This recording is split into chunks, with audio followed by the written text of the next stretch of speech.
we all have more or less idea about the resources. That what are called resource? Any material which is useful to man is a resource. Now, the resources can be broadly classified into three groups. What are they? They are natural resource, man-made resource, and human resource. And out of these three categories, our today's topic is human resource. Today, we will discuss about what is human resource, what are its indicators, how the human resource can be developed, and as well as what is the role of vocational education in the development of human resource. So as you can see in my back on the board itself, I have written the chapter name which we are discussing today. That is human resource, its indicators and role of vocational education. So let's start today's topic, and at first we will start our discussion with the human resource. That what is human resource? So from the name itself, we get the idea that the human beings, they are considered as a resource or human resource. And the three categories which I have said at first, that the resources are divided into broadly, those are like natural resource, man-made and human resource. Out of these three broad categories, human resource is considered as the most important one. Now why it is like that? Because human resource is one resource which brought all other resources under utilization, or all other materials under utilization, and that is why those materials could become the resource or could become a resource. For example, the materials which are collected from the nature, those are called natural resources.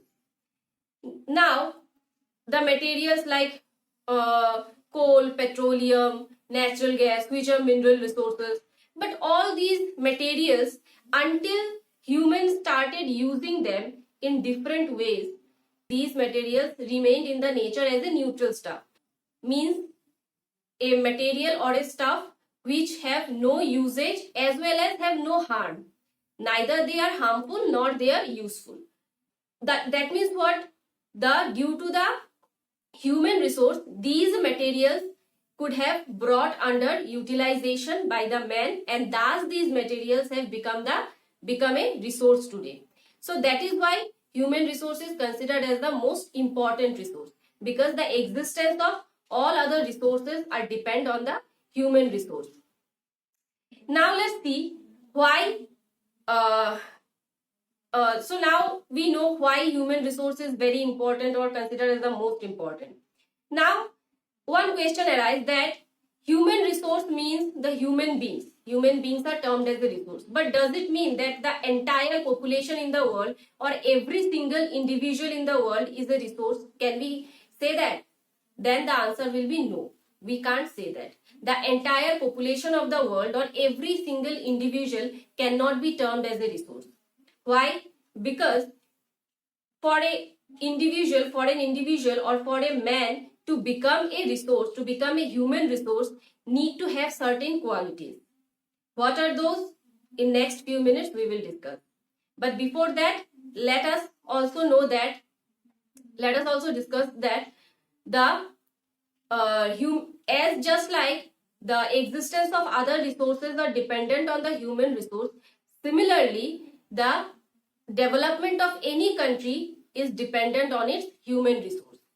A country may have a vast natural resources, may have a vast reserve of natural resource, but if the human resource of that country is not developed, or if the human resource of that country is not utilized properly, then the country will not be able to develop.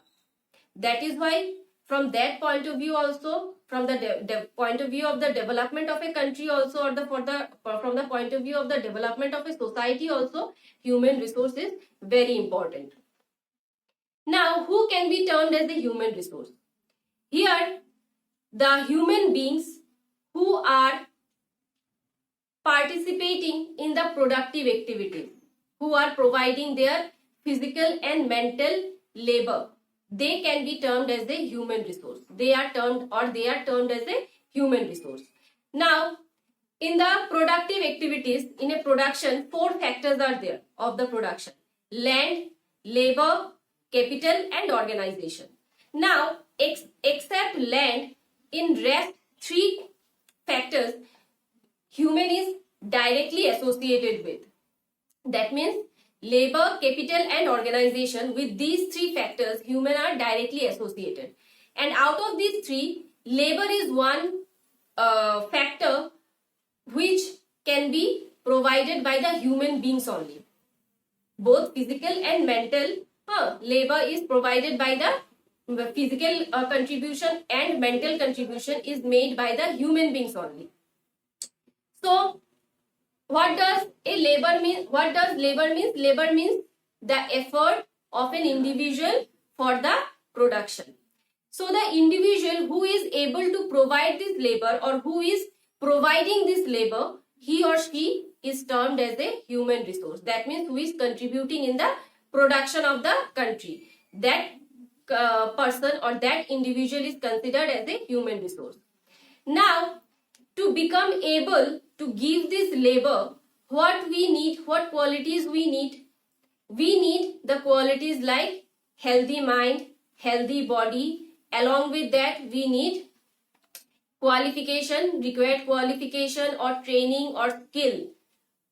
And all together, all these we need to utilize in the production activities. Then only a human being can be termed as a human resource. As I have written here, you can see a healthy individual who involves in productive work by becoming skilled and efficient through education and training.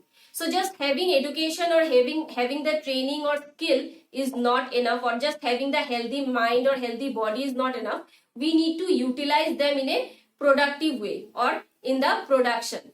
Then only a human being can be termed as a human resource. Now let's take the example of 2 families, or discuss about the stories of 2 families, so that we can better understand about the human resource, that who can termed as a, or who are recognized as a human resource. So these stories are also provided in your book, in your textbook. So there was 2 families in a village. One family was the Amal Shaikia's family. Amal Shaikia, who was a LP school teacher, he had 2 sons. One was, the elder one was BSc graduate, and the other one was did post graduation or MA in Assamese. His wife was a homemaker. She used to look after the household works.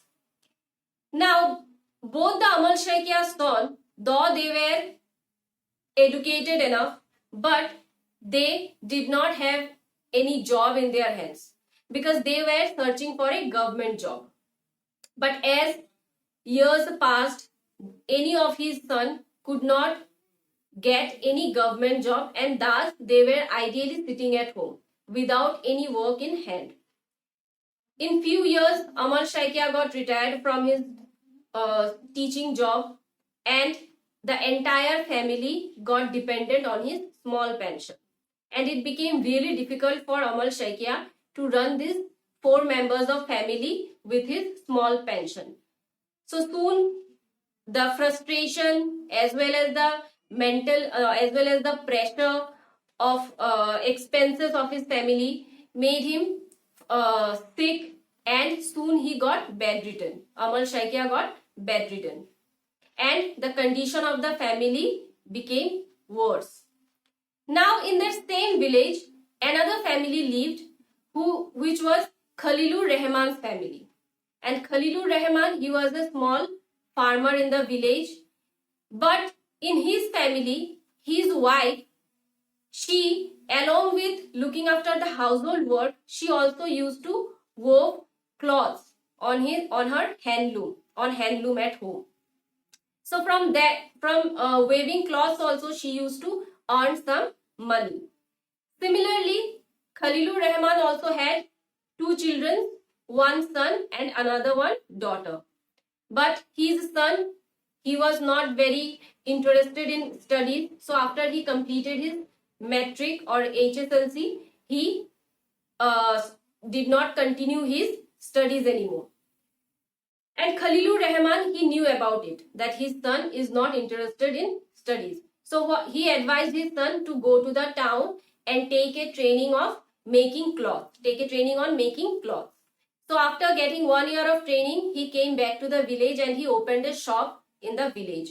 And from that shop, he started earning 8 to 10,000 in a month.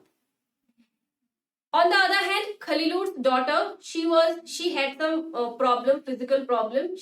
Her one leg was shorter than the other one.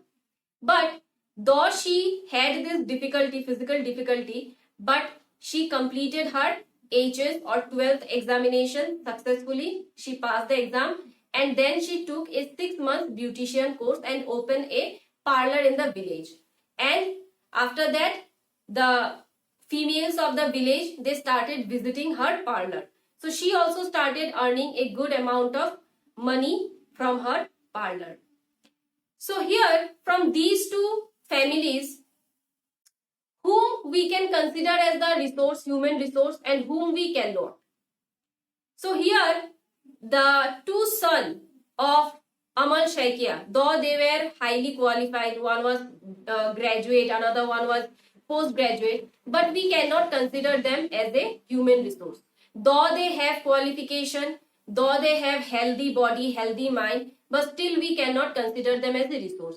Why? Because the qualification or the training or the health which they had, they were not utilizing it in any productive activities. Whereas on the other hand, Khalilur Rahman's family, the entire family, we can consider them as a human resource. Because Khalilur Rahman, he himself was a farmer. He was also earning a good amount of money in a month from his farming. His wife, she was also earning a good amount of money from her from the cloths that she used to weave and sell in the market. So she is also a human resource. She also can be considered as a human resource because whatever skill she had, she was skilled in weaving cloths and she was utilizing her skill to earn money. So she is also a human resource. On the other hand, their son and daughter, though they were not educated enough, or not means they were educated but not very high qualification or high education they had, but still they were skilled. One was skilled in making clothes, other one was skilled in beautician, or other one was engaged in a parlor. So both of the children, they were earning from their training. Whatever training they took, whatever skill they developed, from those skills, by using their training, they were earning money. So the entire family was here in the Khalilur Rahman's case, the entire family is a human resource. Every member is a human resource. On the other hand, in the Amal Shaikia's family, though both the sons were having qualification, both the sons had qualification, healthy body, healthy mind, but they cannot be termed as a human resource because they were not participating in any productive activities. So this is how we consider or we recognize a human resource. So from these two stories, what we understood, that any person or any human being cannot be termed as a human resource. To become a human resource, a person or an individual need to have healthy body, healthy mind, required qualification or training. Along with all these, he or she, that individual, need to utilize them in some productive activity. Then only a person or a human being can be termed as a human resource. Now let's discuss how a human resource can be developed, or the human resource of a country can be developed, or what is the role of the government, or what government is doing in the development of the human resource. So first of all, I have already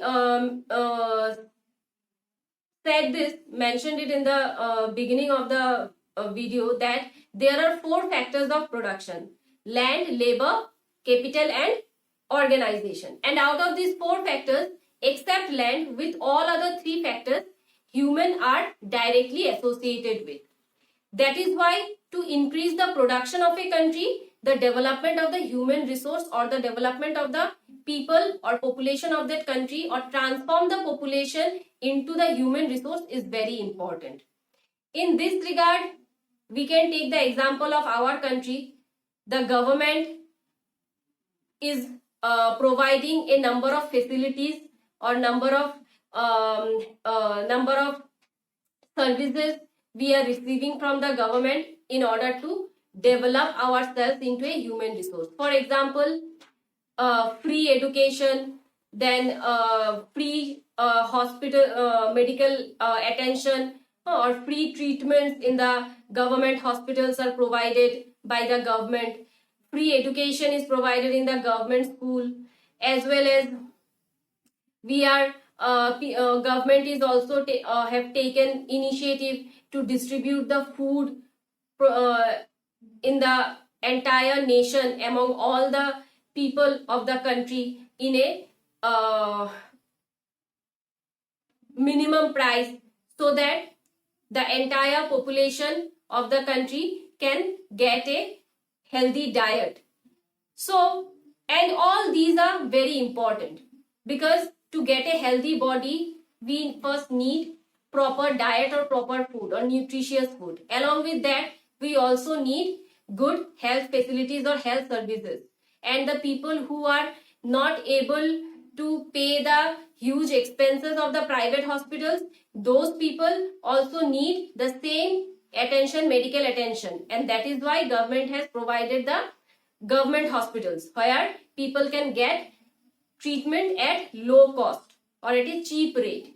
So that is also important, because we human beings, when we fall sick, we need to visit the doctor. We need to need treatment whenever we fall sick, or whenever our body got infected with any disease.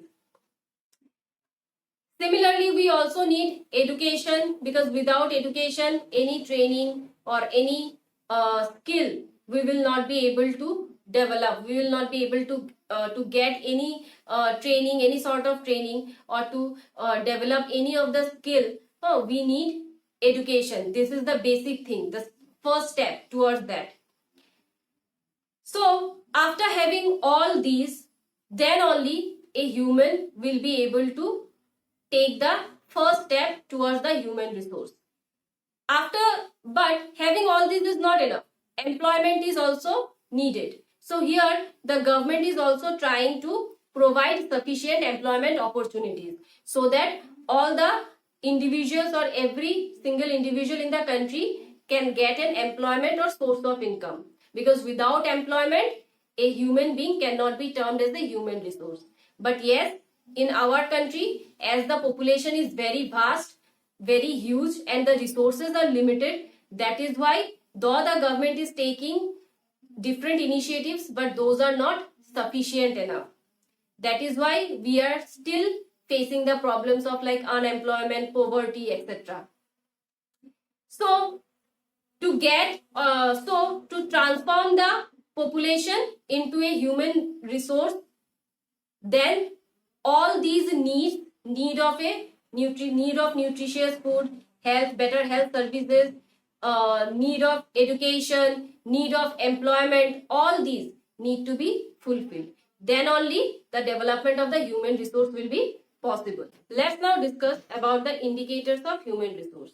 But before we discuss what are the indicators we have for human resource development, let's first discuss what does an indicator mean.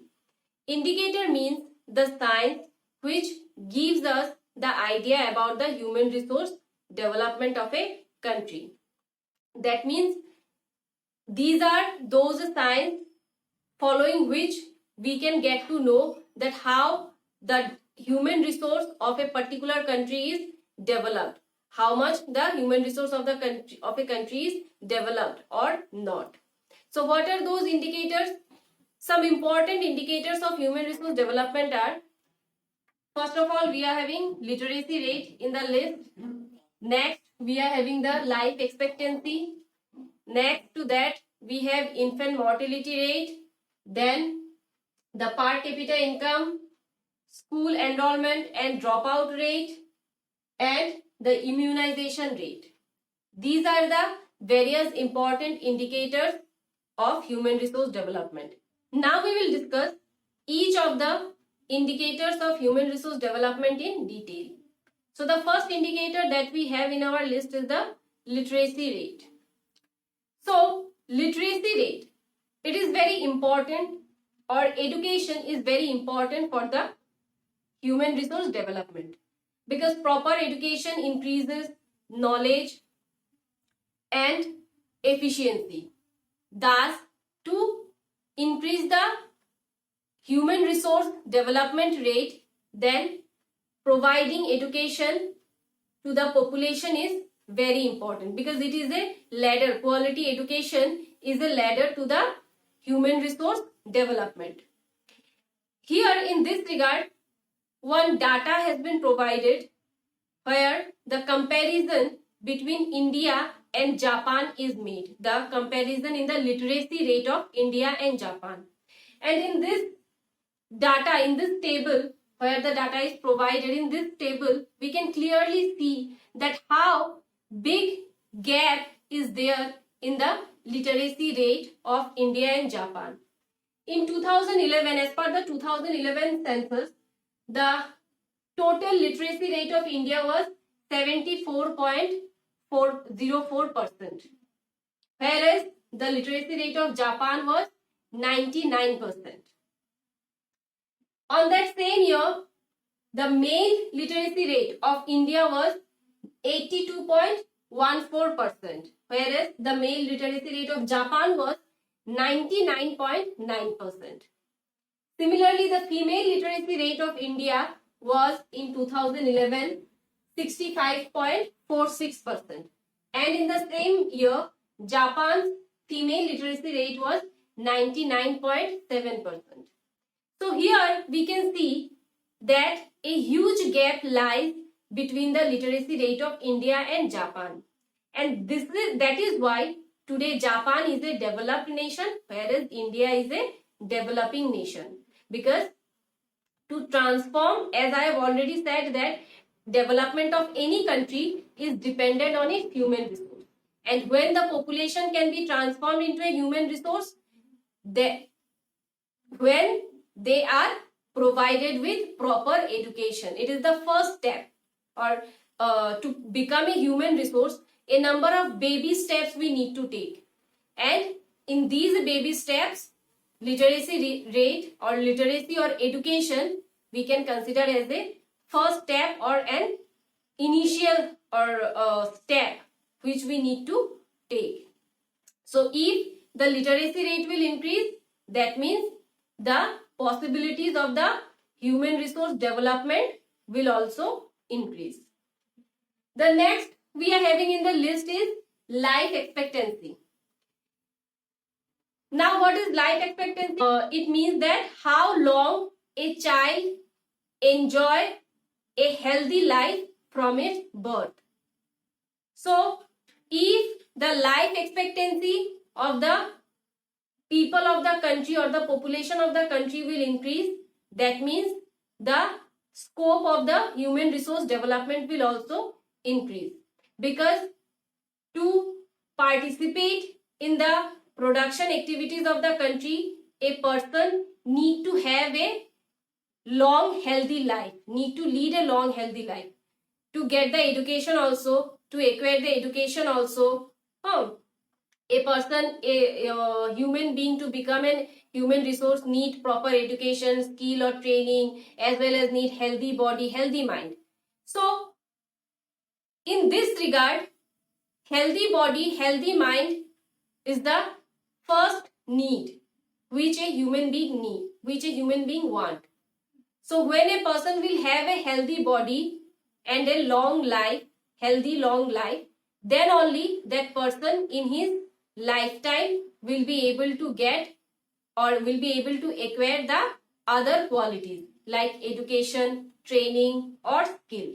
So from that point of view, life expectancy is an important indicator of human resource development. That means how long the life of the people of the country will, how long the people of the country will live a healthy life. On the basis of that, the possibilities or the scope of human resource development will increase or decrease. Our next indicator is infant mortality rate. That means the rate of the death of children at birth. So, if the infant mortality rate will increase, then the human resource development will, the rate of the human resource development will decrease. And if the infant mortality rate decreases, then the development of, the rate of the development of human resource will increase. So here the infant mortality rate of India and Assam is given. And this is given as per thousand. How many children died after birth, immediately after birth in per thousand. So the year in 2008, 53, the rate was 53 per thousand children. 53 children died immediately after birth. And on the same, in that same year in Assam, the rate was 64. That 64 children died per thousand in Assam in the year 2008. So you can see the death, infant mortality rate in India is very high, and in comparison to India, in Assam it is higher. Next, in 2009, the infant mortality rate of India is recorded 50 per thousand, means 50 children or child died per thousand after their birth. And in case of Assam, it stood 61. So from this data, we can see that the rate of infant mortality in India is very high, and so on in Assam. And to improve the human resource of the country, we need to decrease the infant mortality rate, because if a child just died immediately after his or her birth, then that child or that baby, which could be a future human resource of the country, the hope of that human resource or the hope to use that baby in future as a human resource of the country will finish over there with his or her life. So to transform the population into a human resource, saving the life of the children is very important, because these children can become the future human resource of the country. So that is why the death rate or infant mortality rate need to be decreased in the country, so that the human resource of the country can be developed, or the human resource of India can be developed. The next we are having per capita income. The next indicator is per capita income. Now what is per capita income, or how we can find out? The per capita income is find out by dividing the total income of the country by the total population of the country. Then the figure which comes out, that is the per capita income. When we divide the total income of the country or national income with divide national income by the total population, then we get the per capita income. So if the per capita income increases, it indicates that the human resource of the country is developed, or the human resource of the country is developing. Why? Because the national income increases when maximum population or maximum people of the country are involving in the productive activities. When the production of the country will increase, then the national income will increase. If more people are involving in the productive activities, that means more human resource or more individuals have been transformed into a human resource. That is why per capita income is also recognized as an important indicator of the human resource development. The next indicator of human resource development is school enrollment and dropout rate. If the rate of school enrollment or the rate of enrollment of children from the primary to the higher educational institution increases and the dropout rate decreases, then it indicates a increase in the human resource development, increase in the rate of human resource development.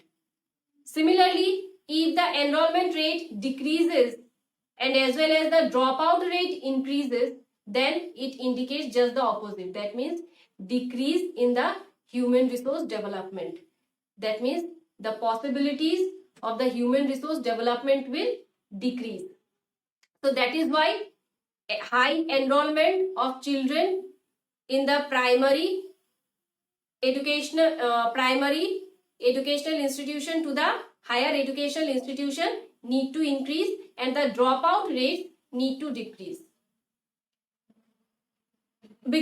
Why it is important, why it is needed? Because we already know that education, proper education is very important for the human resource development. It increases the knowledge and efficiency.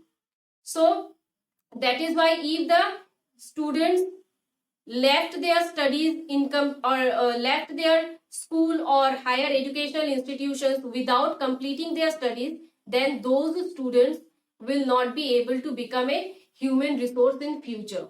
So that is why the studies need to be completed. The children need to complete their studies.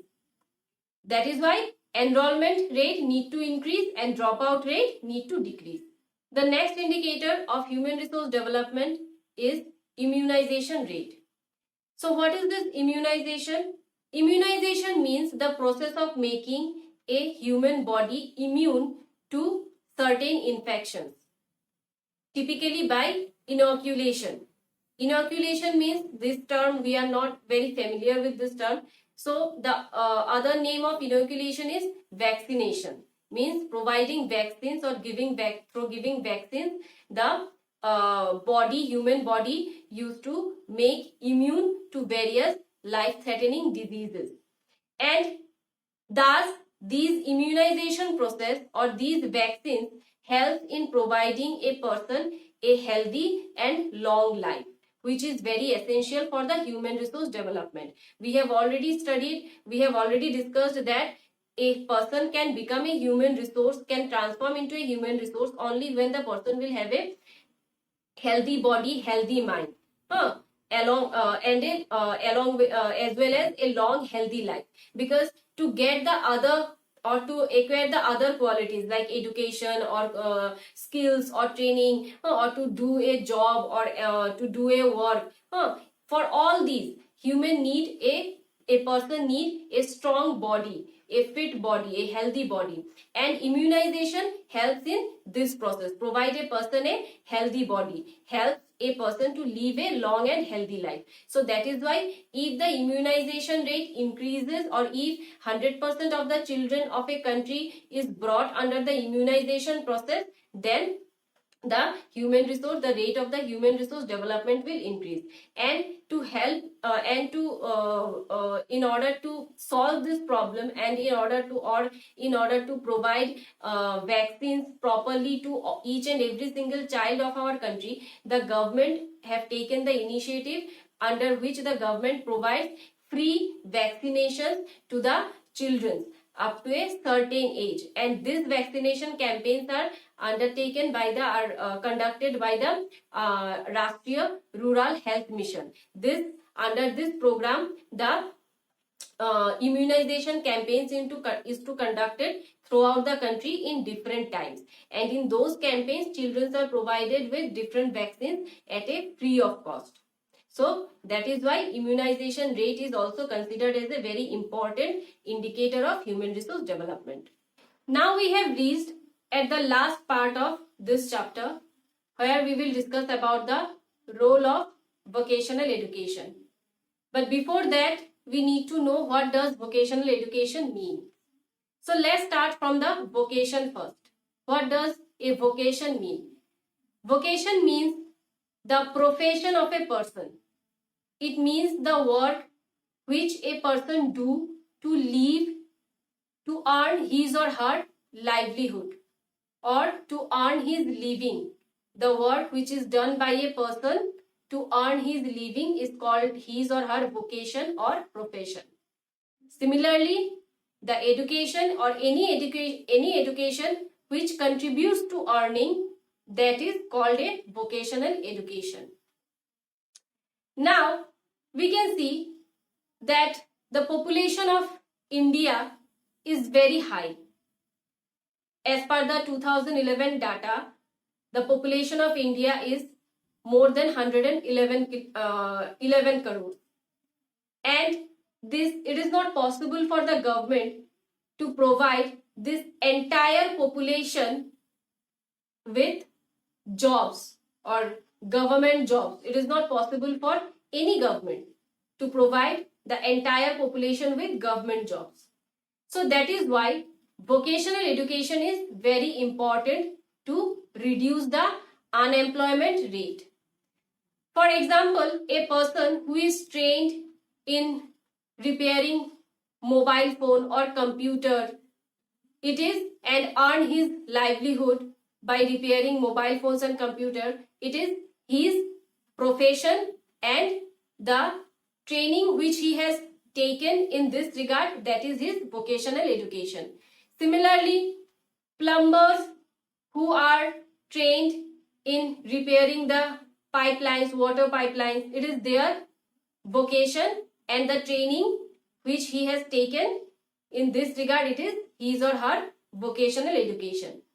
So needs of the society is extensive, needs of the human beings is extensive, and these needs can be fulfilled only by the skilled people.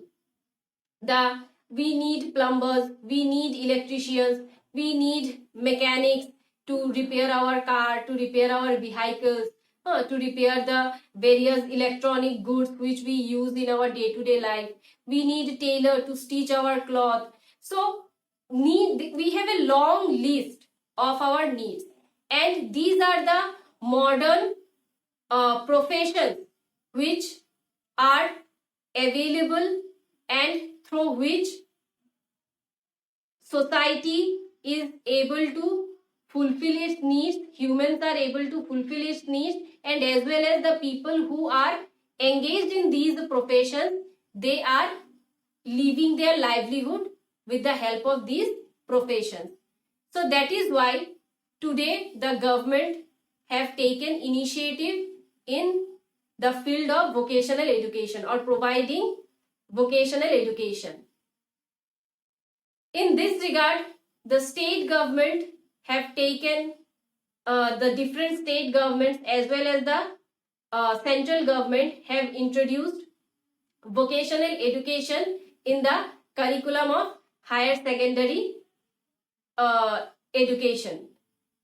Till now, 6,000 in the central government has introduced 160 vocational education curriculum in 6,000 higher secondary schools. Similarly, the Assam government has introduced vocational education in the curriculum of 150 vocational educations in the curriculum of higher secondary schools. And the numbers are increasing. The government is taking initiative to increase these numbers so that more people can be trained in various vocational training or vocational education. And these vocational educations makes a person self-dependent or self-employed.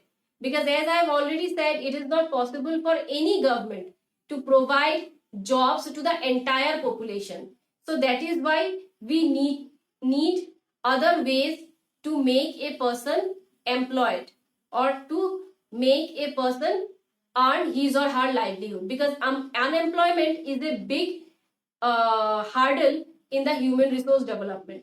Because when a person will unemployed, he or she will not be able to fulfill their needs like the needs of food, needs of shelter, as well as needs of education, needs of health services, all these needs will not be able to fulfill by a person who is unemployed. And vocational education makes a person self-employed. That is why today the government, both the central and state governments, are taking initiatives to increase the vocational educational institutions. In Assam also, the population is very high. As per the 2011 census, it is 3 crore 11 lakh we are having the population as per the 2011 data. And out of these population, 87% people are living in rural areas and 37% people are living below the poverty line. So this gives us a clear idea that the development of the human resource in this kind of a situation is very difficult. So we need to improve the situations. The population is high, so that is why the demand for employment opportunities are also high, and these demand for employment opportunities can be fulfilled by the vocational education to a large extent, because the state government, just like the central government, the state government is not able, or it is not possible for any state government to, or any other government to provide employment or government jobs to the entire population of the state. So that is why in today's time, vocational education is a must, or is a need of the time. So this is all about the chapter Human Resource Development, its indicators and role of vocational education. I hope I hope all your queries and doubts related to this chapter will got cleared after watching this video. Thank you so much for watching the video. Keep learning, and in our next video we will discuss another new topic.